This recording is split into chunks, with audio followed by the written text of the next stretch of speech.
அனைவருக்கும் வணக்கம். சற்று முன் வெளியான முக்கிய அறிவிப்படி தவிக தலைவர் விஜய் முதலமைச்சராக பதவியேற்ற பின் எந்தெந்த திட்டங்களுக்கு கையெழுத்து இடுவார் என்பதை பற்றி விரிவாக நம்ம வீடியோல பார்க்கிறோம். வீடியோவை கடைசி வரைக்கும் ஸ்கிப் பண்ணாம பாருங்க. வீடியோக்குள்ள போறதுக்கு முன்னாடி இந்த வீடியோ லைக் பண்ண பிரஸ் பண்ணிக்கோங்க. இப்போ அந்த சேனலுக்கு ஃபர்ஸ்ட் டைம் வரீங்கன்னா சப்ஸ்கிரைப் பட்டனை பிரஸ் பண்ணிக்கோங்க. கூடவே பெல் ஐகான் பட்டனை பிரஸ் பண்ணிக்கோங்க. வாங்க வீடியோக்குள்ள போகலாம். தமிழக மக்களிடையே பெரும் எதிர்பார்ப்பு என்னவென்றால், விஜய் முதலமைச்சராக பதவியேற்றவுடன் தனது முதல் கையெழுத்தை எந்த திட்டத்திற்கு போடுவார் என்பதுதான்.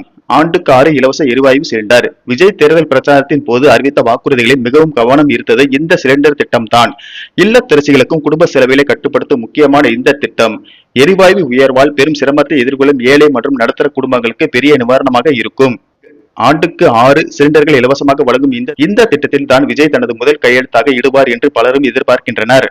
அடுத்தபடியாக 8 கிராம் தங்கம் பட்டு சேலை.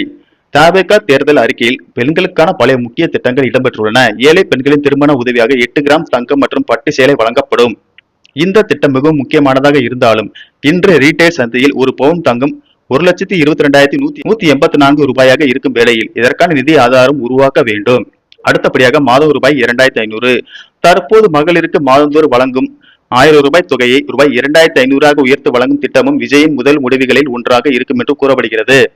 மகளிர் உரிமை தொகை வர்த்தக சந்தைக்கும் பொருளாதாரத்திற்கும் பெரிய லாபத்தை கொடுக்கும் விஷயமாக இருந்தாலும் 1000 ரூபாயில் இருந்து 2,500 ரூபாயாக உயர்த்துவது மூலம் நிதி நெருக்கடி உருவாகும். இந்த 3 திட்டங்களில் எது அறிவிக்கப்பட்டாலும் பெண்களுக்கு சாக்பாட் தான். அதே வேளையில் இத்திட்டத்திற்கான நிதியை உருவாக்க தேவையான வருவாய் ஈட்டும் வழிகளையும் பொருளாதார வளர்ச்சியை உருவாக்க வேண்டியது கட்டாயமாகும். நன்றி, வணக்கம்.